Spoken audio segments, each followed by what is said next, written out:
Hello students, स्वागत है एक बार फिर से आप सभी का आपके अपनी यूट्यूब चैनल विष्णु सर में। देखिए, आज की वीडियो में हम चर्चा करेंगे 8 ग्रेड अभ्यास पुस्तिका के अंतर्गत कक्षा 5वीं में। आज हम गणित विषय में पार्ट 3 कितने वर्ग, यहाँ पर इस चैप्टर को हम संपूर्ण हल करेंगे।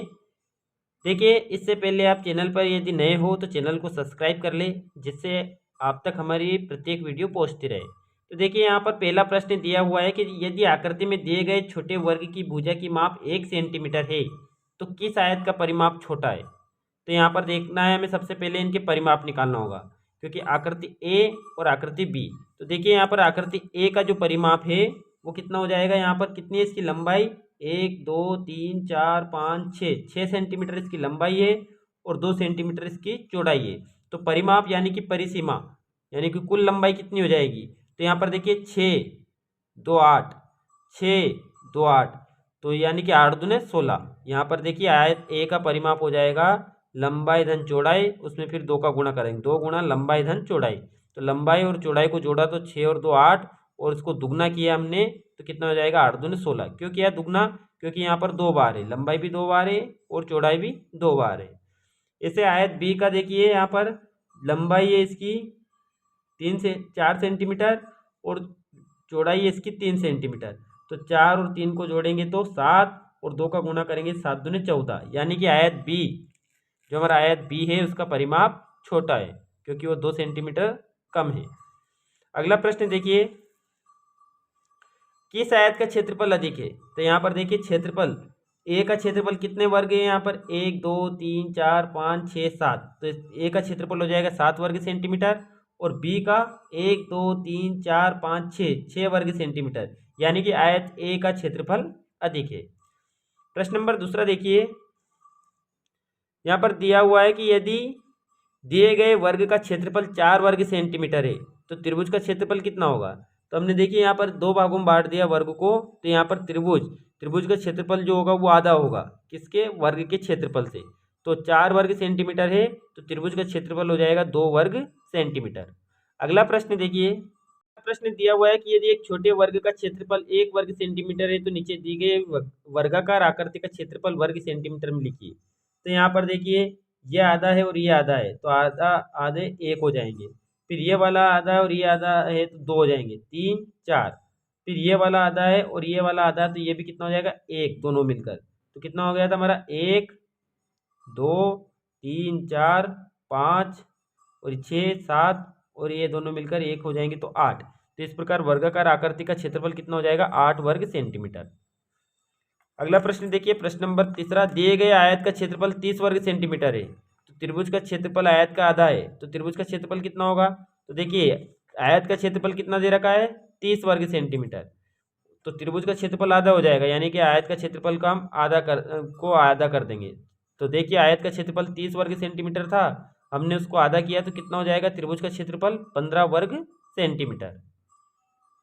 तो देखिए दी गई पत्ती का अनुमानित क्षेत्रफल बताइए।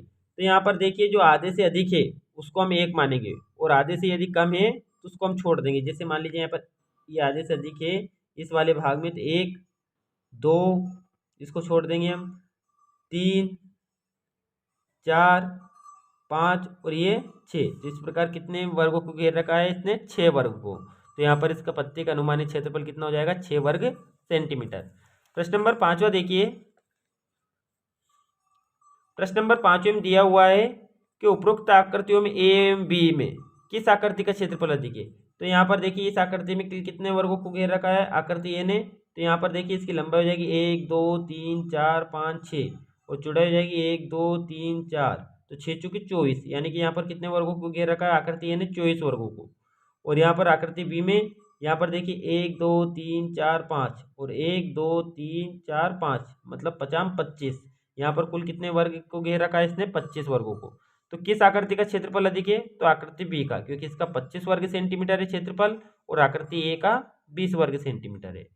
अब अगला प्रश्न दिया हुआ है कि दोनों आकृतियों के परिमाप का अंतर बताइए।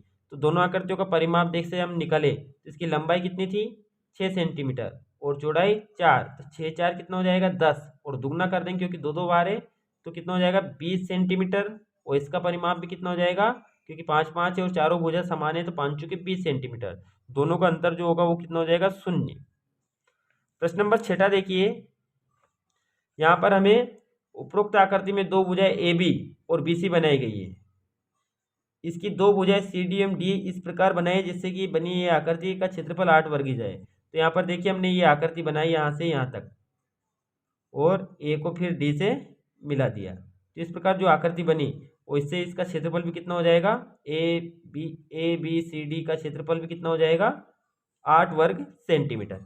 अगला प्रश्न देखिए, 7वां प्रश्न देखिए, यहाँ पर 9 वर्ग दिए गए ग्रिड में दो ऐसी आकृतियां बनानी थी हमें जिनके क्षेत्रफल क्रमशः 11 वर्ग इकाई एवं 9 वर्ग इकाई हो।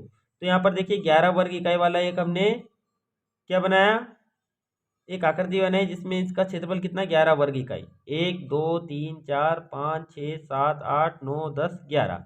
और एक 9 वर्ग इकाई वाला बनाना था, तो 1 2 3 4 5 6 7 8 9। तो इस प्रकार दो हम आकृतियां बना सकते हैं। अगला प्रश्न देखिए, यहाँ पर हमें पैटर्न को पूरा करना है। तो देखिए हमने इस पैटर्न को पूरा किया और आगे बढ़ाते हैं हम। तो इस प्रकार हम मिलाते जाएंगे इसको,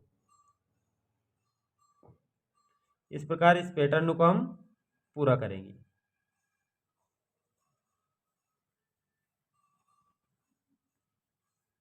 देखिए इस प्रकार मिलाकर इस पैटर्न को पूरा किया जा सकता है। मतलब प्रत्येक वर्ग बनाना है और वर्ग को फिर आधा करना है, यानी आधे भाग में बांटना है उसको। इस प्रकार इस पैटर्न को पूरा कर सकते हैं हम। आइए अगला प्रश्न देखिए, यहाँ पर प्रश्न नंबर 9 दिया हुआ है कि उपरोक्त तो पैटर्न यहाँ पर दिया हुआ है। प्रश्न नंबर 9 में हमें यहाँ पर डाक टिकट दे रखे हैं, इनके कितने वर्गों को घेर रखा है। जैसे आकृति ए में दिया हुआ है भारत इंडिया का, तो यहाँ पर 500 है। यहाँ पर कितने वर्गों को घेर रखा है, 1 2 3 4 5 6 7 8 9 10 11 12 13 14 15 16 17 18, यानी कि ए का जो क्षेत्रफल हो जाएगा वो कितना हो जाएगा, 18 वर्ग। यहाँ पर बी का तो देखिए 1 2 3 4 4 दूने 8 8 वर्ग इकाई हो जाएगी इसकी। सी वाले ने 1 2 3 3 दूने 6। यहाँ पर डी वाले का हो जाएगा 4 या 12, यानी कि 4 या 12 वर्ग इकाई। यहाँ पर 2 2 4 4 वर्ग इकाई। यहाँ पर फिर 1 2 3 1 2 3 4 4 या 12, यानी कि डी और एफ का समान है। तो आइए कुछ प्रश्नों के उत्तर देते हैं। तो यहाँ पर देखिए पहला आ दिया है, किस डाक टिकट का परिमाप सबसे अधिक है। तो यहाँ पर ए का, क्योंकि ए का जो कितने वर्गों को घेर रखा था उसने, 18 वर्गों को। किस डाक टिकट सी 1 सेंटीमीटर भुजा वाले कितनों वर्गों को ढक रहा है, 6 वर्ग सेंटीमीटर को। कौन से दो डाक टिकटों के परिमाप बराबर है, तो डी और एफ का 12 12 सेंटीमीटर दोनों के बराबर हो जाएंगे। दा वाला है कि सबसे छोटे डाक टिकट का परिमाप बताइए। सबसे छोटे डाक टिकट का परिमाप जो है वो है 4 वर्ग सेंटीमीटर, जो ई वाला था। और डाक टिकट बी एवं डी के क्षेत्रफल का अंतर बताइए। तो बी और डी के क्षेत्रफल, बी का क्षेत्रफल है 12 वर्ग सेंटीमीटर, डी का क्षेत्रफल है 8 वर्ग सेंटीमीटर। दोनों का अंतर करेंगे, घटाएंगे, कितना बचेगा हमें, 4 वर्ग सेंटीमीटर। प्रश्न नंबर 10वां देखिए, यहाँ पर प्रश्न दिया हुआ है कि दिए गए 16 वर्ग इकाई वाले क्षेत्रफल के वर्ग के आधार पर निम्नलिखित प्रश्नों के उत्तर दीजिए। इस वर्ग में एक सीधी रेखा इस प्रकार खींचे कि इसमें दो बराबर त्रिभुज बन जाए। तो सबसे पहले हम दो बराबर त्रिभुज बना लेंगे। यहाँ पर देखिए इस प्रकार यहाँ पर एक बराबर सीधी लाइन खींचनी है हमें।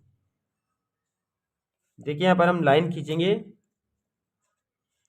तो इस प्रकार इसमें लाइन खींच देंगे एक सीधी, तो यहाँ पर दो त्रिभुज बन जाएंगे।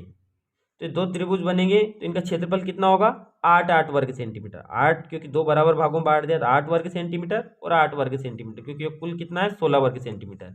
फिर बा वाले प्रश्न में किया गया कि इस वर्ग में दो सीधी रेखा खींचकर, अब देखिए यहाँ पर दो सीधी रेखा खींचेंगे हम। तो इस प्रकार यहाँ पर दो सीधी वर्ग रेखा, एक ये और एक ये खींचेंगे हम, तो हमें क्या प्राप्त हो जाएंगे, 4 वर्ग प्राप्त हो जाएंगे। कितने कितने वर्ग सेंटीमीटर के, 1 2 3 4, 1 2 3 4, 1 2 3 4 और 1 2 3 4। इस प्रकार दो क्षेत्र हमें क्या प्राप्त हो जाएंगे, 4 वर्ग प्राप्त हो जाएंगे। और फिर तीसरा वाले प्रश्न में क्या बोल रहा है कि इस वर्ग में एक सीधी रेखा इस प्रकार खींचे कि दो बराबर आयत बन जाए। तो यहाँ पर देखिए ये जो रेखा है हमारी, इस प्रकार खींचेंगे हम कि दो बराबर आयत, जिनका क्षेत्रफल कितना हो जाएगा, 1 2 3 4 दूने 8 और नीचे वाले का भी 8। तो देखिए कुछ प्रश्नों के उत्तर देखते हैं। यहाँ पर पहले प्रश्न में दिया था हमने कि त्रिभुज एक रेखा खींचे जिससे दो त्रिभुज बन जाए और प्रत्येक का क्षेत्रफल कितना कितना हो जाएगा 8 वर्ग सेंटीमीटर। बा वाले में कह रहा है कि इस वर्ग में दो सीधी रेखा इस प्रकार खींचे कि इसमें 4 बराबर वर्ग बन जाए। इस प्रकार बने प्रत्येक वर्ग का क्षेत्रफल ज्ञात कीजिए। तो प्रत्येक वर्ग का क्षेत्रफल कितना हो जाएगा 4 वर्ग सेंटीमीटर होगा। और सा वाले में प्रत्येक आयत का क्षेत्रफल 8 वर्ग सेंटीमीटर होगा। देखिए आज की वीडियो में हमने संपूर्ण हल किया। अगर वीडियो अच्छी लगी हो तो लाइक करें, चैनल को सब्सक्राइब कर ले जिससे आगे तक हमारी वीडियो आप तक पहुंचती रहे। Thank you.